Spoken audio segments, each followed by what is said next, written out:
안녕하세요. 김원준입니다. 계층 사다리, 최근 비트코인 기사에 자주 등장하는 단어입니다. 이 용어는 최근 두 가지 용도로 주로 쓰입니다. 하나는 일확천금을 노리는 도박 심리를 계층 사다리를 타는 정당한 노력으로 합리화할 때, 교육으로도 계층 상승이 불가능해진, 개천에서 용나는 것이 불가능해진 이 시대에 비트코인은 부모가 누구인지 묻지 않고 공평하다, 이런 식으로 쓰입니다. 두 번째는 이 논리를 베이스로 이런 비트코인마저 정부가 규제하는 것은 정부가 계층 사다리를 걷어차는 거다. 고로 2030 세대는 정부에게 배신을 당했다. 지지를 거둬라. 이런 식의 정치적 프로파간다로 활용됩니다. 현재 한국의 비트코인 시장은 투기판이죠.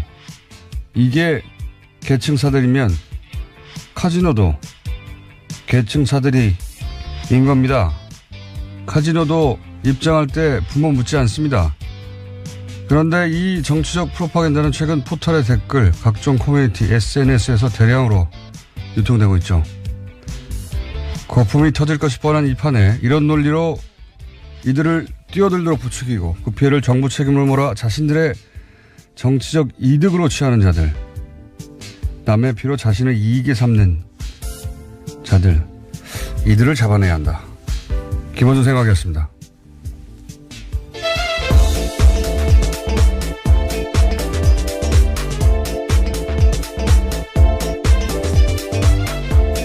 시사인의 김은지입니다. 어제 블랙하우스 봤어요? 예, 클로즈업을 하지 않겠다는 독특한 공약이 아주 인상적이었는데요. 거기까지는 봤어요? 예, 그런데 클로즈업 하더라고요. 네, 개업식인데 우리 개업식 정도는 봐줘야 되는데 예. 저희 PD는 안 봤다고 배은망덕해요 아주. 예, 다수 투어도 인상적이었습니다. 자, 이 비트코인 관련해서 이런 식의 작전, 예, 계층 사다리를 여기다 쓸 줄은 저는 상상도 못했는데 여기다 갖다 붙여서 보수 매체가 많이 씁니다. 이게 이제 비트코인이 계층 사다리다. 이건 거의 하우스가 계층 사다리다고 비슷한 정도거든요. 근데 이 논리를 대량으로 유포하고 포털에서 뭐 하는지 모르겠어요, 사실은. 이런 식의 작전, 댓글, 이거 포탈이 정상적으로 이루어지는 게 아니라는 걸 알 수 있거든요. 이게 통상 새벽녘에 그러니까 출근 시간대 직전에 이런 댓글을 달아 베스트를 만듭니다. 짧은 시간 내에 엄청난 추천수로. 뭐랄까요. 그 속도, 시간대, 물량, 이건 사람이 아니라, 이건 프로그램이 하는 거구나. 금방 제가 왜 오발단 프로그램 의심된다, 프로그램화하고 있다, 보시다 말씀드렸는데 이게 하루 이틀이 아니거든요. 이건 오로지 정부 비판 기사에서 이런 패턴이 나타나요. 최근에는 비트코인, 부동산, 최저임금, 올림픽 단일팀, 여기에 어김없이 포털에 등장해서 이런 작업들이 있거든요. 국정원 사이버사령부 기무사 댓글 공작이 그렇게 큰 문제가 되는데 아직도 이걸 이런 식으로 한다는 건, 이걸 그냥 둔다는 건 말이 안 됩니다. 반드시 잡아서 처벌해야 된다. 근데 그때 등장하는 논리 중에 아주 신박한 것이 계층 사다리예요. 계층 사다리. 자, 첫 번째 뉴스는 뭡니까? 네, 어제 문재인 대통령이 이명박 전 대통령의 기자회견에 대한 입장을 냈습니다. 노무현 전 대통령의 죽음을 거론하면서 정치보복을 운운하는 것에 대해서 분노의 마음을 금할 수 없다라는 건데요. 문 대통령은 이 전 대통령이 마치 청와대가 정치보복을 위해서 검찰을 움직이는 것처럼 표현한 것은 정부에 대한 모욕이다라고도 주장했습니다. 이건 이명박 전 대통령이 잘못 건드린 겁니다. 예.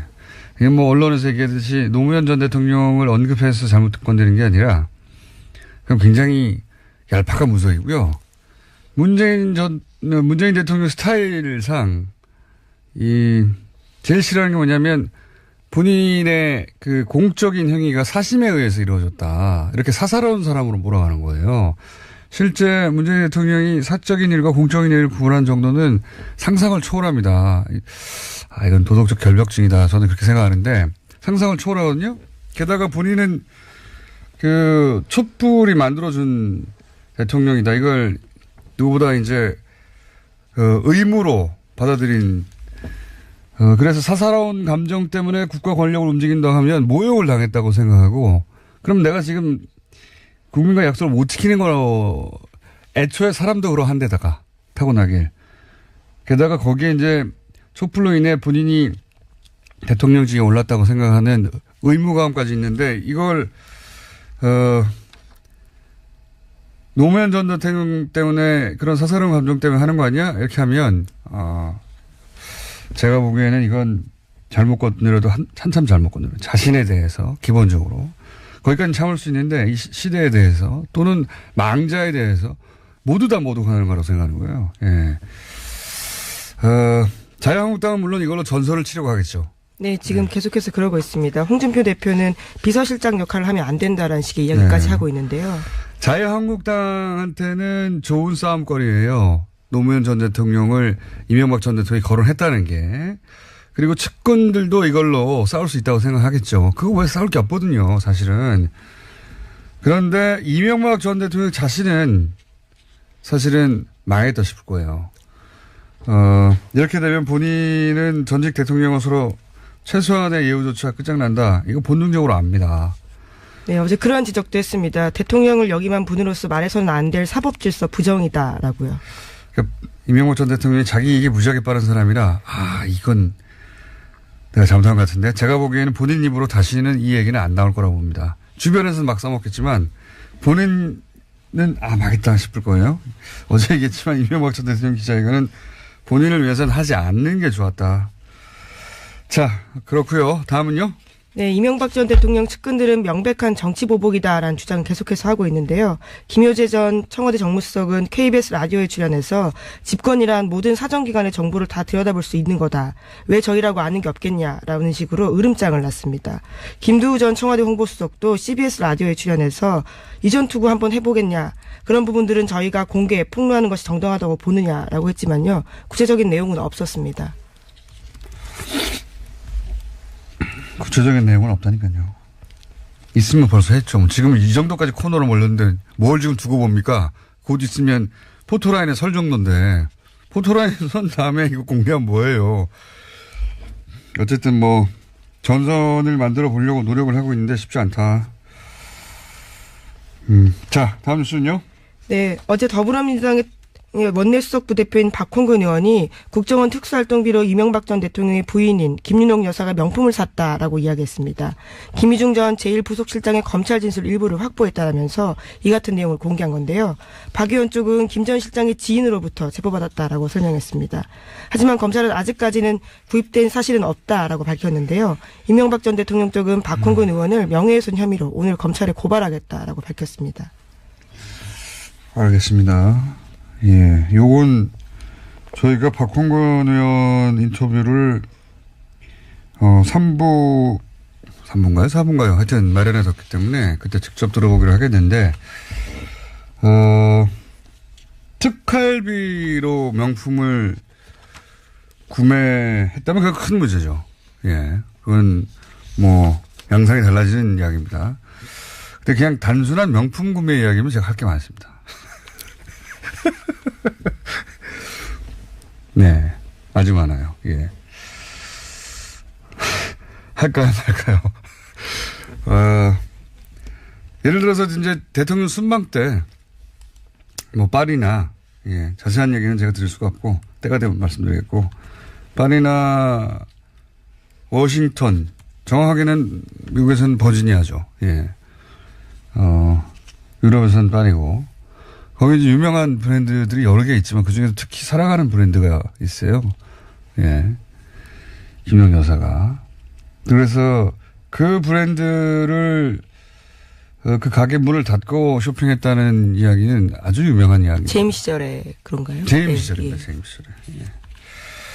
굉장히 구체적으로 있습니다. 네. 이거 다음에 얘기하죠. 네, 돈의 출처는 아직까지 확인된 바는 없다라는. 그러니까 이 말씀이신 명품, 거죠? 예. 이제 이게, 특활비하고 연결되는지는 저는 모르겠어요. 예. 그건 뭐 제가 확인할 수가 없는 일이고, 이거는 이제 그때 현장에 있었던 뭐 수행원이나 혹은 돈을 건네준 사람이나 혹은 검찰이 밝혀내야 할 일인 거고요.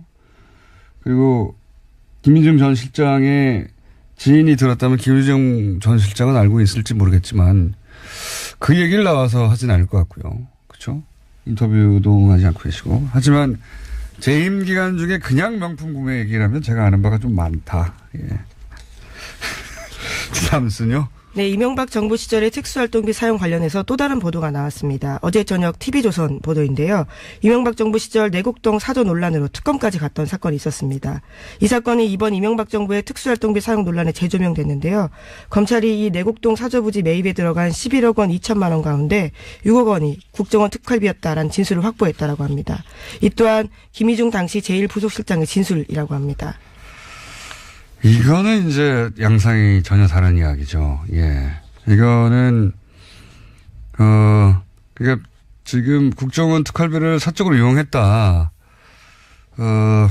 일반 뇌물하고는 완전 재질이 달라진단 말이죠. 예. 대통령의 권한으로 특활비를 가족들이 이용했다는 건데 사실 이 6억, 내곡동 사적 6억은 사실 특검까지 들어갔지만 정확하게 밝혀지지 않았죠. 네, 예. 당시에 이상은 다스 회장에게 6억 원 받았다라고 빌렸다라고 이시영 씨가 주장한 바 있습니다. 근데 이제 앞뒤가 안 맞아가지고 그 이상은 다스 회장의 부인은 찾기는 모르는 예, 돈이라고. 그렇죠. 예. 왜냐하면 6억을 현금으로 가득 베란다에 쌓아놨다는 것도 웃기지만 베란다에 쌓아져 있는 거 가져갔다는 것도 웃기지만 게다가 그날은 이세훈 회장이 자택에 없었다고 김정식 씨가 나중에 또 얘기했죠. 예. 이게 그래서 앞뒤가 안 맞고 6억은 비자금이거나 최소한 뭐 이렇게 의심이 됐던 돈인데 이게 이제 특활비일 수 있다는 이야기가 나온 거잖아요. 이야, 이건 대단한 겁니다. 이건 박근혜 전 대통령이 본인 사저에 기름값 정도 뗐다고 하는 거하고는 규모가 달라는 거죠. 예. 기름값 1,000만 원 정도 썼다는 거거든요. 특활비에서. 예. 그게 아니고 자기 집을 샀다는 거 아닙니까? 그냥. 야. 이게 이제 그 언론이 앞서가서 보도할 때가 있는데 이게 굉장히 만약에 앞서가서다가는 위험한 보도라서 만약에 보도대로 실제 진술이 확보됐다면 대형 사고네요. 대형 사고. 네, 예. 2012년 특검 당시에 청와대 압수수색 가로 막혀서 6억 원 출처 확인 못한 바가 있는데요. 이번에는 검찰이 그러한 진술을 받았다라는 건데 물론 TV조선 보도에 따르면 검찰이 공식적으로는 아직 확인된 바 없다라고 밝히고 있다고 합니다. 확인하려면 뭐 단계가 오래 걸리겠지만 기본적으로 그 돈을 관리하던 누군가로부터 진술을 확보했다는 거 아닙니까? 네, 예. 이 보도에 따르면 김희중 당시 제1부속실장 진술입니다. 아, 야, 이건 상상을 초월하는 거네요. 그때는 이제 평상시 보관하던 비자금으로 하지 않았을까. 근데 그 정도였는데 그게 아니라 국정원 돈으로 자기 집을 그냥 샀다면은 대단한 겁니다. 이거 국가안보와 정보를 책임지고 있는 곳에 특수활동비를 이렇게 썼다라는 진술이 나온 거죠. 박근혜 전 대통령의 1,000만 원 자기 기름값 집 기름값. 네, 에어컨 수리비 등이 있었습니다. 규모가 다르네요. 네. 다음은요. 네, 김희중 전 부속실장이 생활고에 시달리고 수차례 면담을 거절당하면서 이명박 전 대통령에게 서운한 감정이 컸다라고요. MBN이 어제 저녁에 보도했습니다.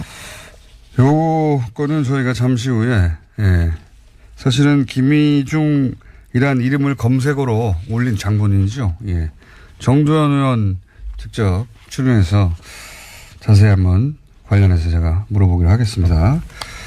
근데 이제 이 특활비가 내곡동 사저로 갔거나 아니면 특활비가 김유영 여사의 개인적인 쇼핑 비용으로 갔거나 하면 폭발할 거라고 봅니다. 이 사안은 아주 양상이 달라지는 거죠. 다음은요.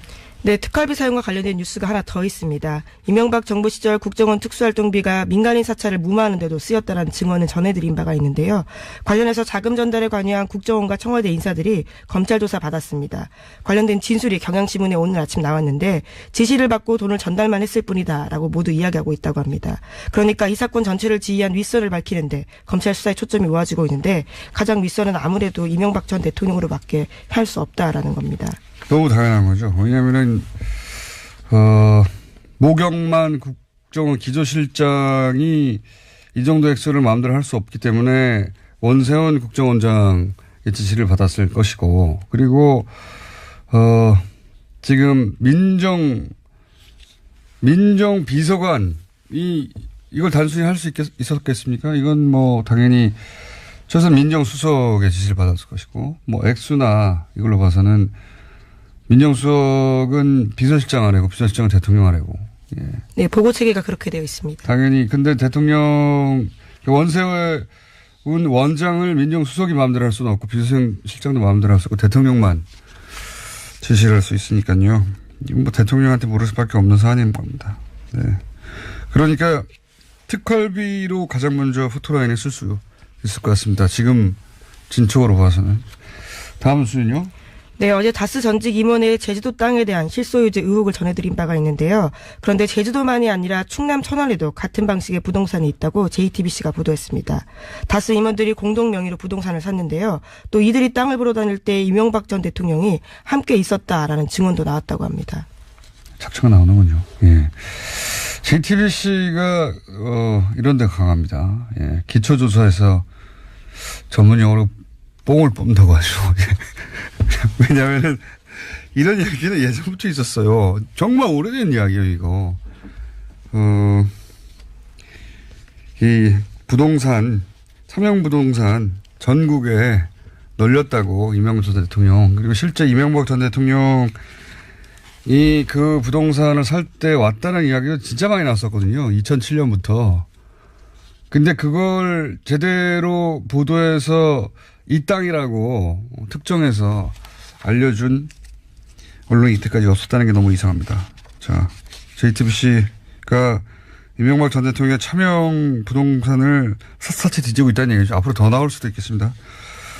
자, 시간이 이제 한 1, 2분 남았으니까요.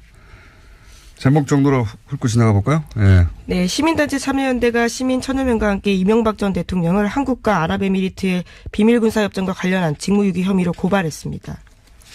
뭐 당연히 할 일을 하셨군요. 참여연대에서는. 다음 뉴스는요? 네, 더불어민주당 박범계 의원이 한국수자원공사가 어제 오전부터 대전 본사에서 4대강 관련 자료를 파기하고 있다면서 관련 사진을 공개했습니다. 이게 계속 얘기하지만, 예. 청와대만 바뀌었을 뿐이지, 예. 개별 부처의 하부 구조는 여전히 지난 10여 년을 은폐하고 싶어 하는 사람들 혹은 세력들이 있는 것 같아요. 예. 네, 물론 수자원공사는 사무실 재배치 과정에서 사본 자료 일부가 포함됐고 전자문서는 그대로 있다라고 주장하고 있습니다. 그러면 뭐 거기 찍힌 그 문서를 그대로 요구해보면 되겠군요. 이건 뭐 확인하는데 그렇게 어렵지 않고. 그래서 국가기록원에서 확인할 예정이라고 합니다. 국가기록원에도 다 보내지 않았다고 지난번에 국가기록 원장님이 나오셔가지고 국가기록원 자체가 기록을 제대로 또 하지 않았다는 얘기까지 있었는데 그렇게 해서 나올지 모르겠습니다. 자, 특활비 정국이 아주 예상치 못한 문을 열었어요. 예, 가족으로 옮겨붙는. 여기까지 하겠습니다. 오늘은 시사인의 김은지였습니다.